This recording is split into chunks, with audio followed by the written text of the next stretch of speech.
I am Sue Clark Winberg of Ottawa, Ontario, Canada, and I am the director of the International Campaign to Ban Electroshock, ICBE. The website is icbe.wordpress.com.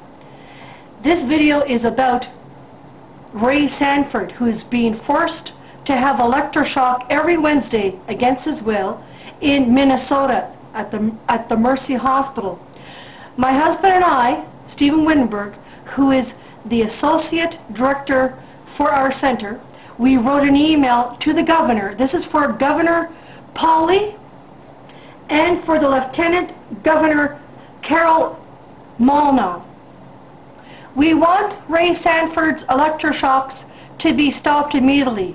Electroshock always causes brain damage 100% of the time. See the website Breggin, BREGGIN.com. Again, BREGGIN.com for more info.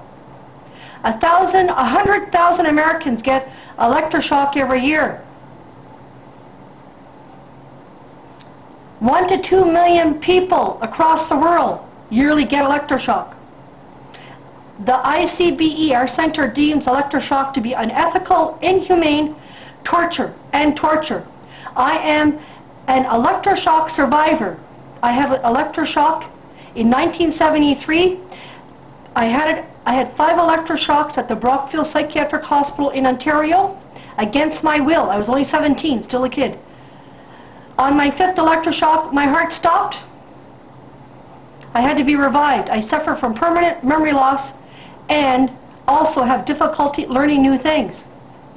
For other websites on electroshock, see Breggin.com, ECT.org, MindFreedom.org. I will list them on the right-hand margin of this website. Electroshock is a crime against humanity.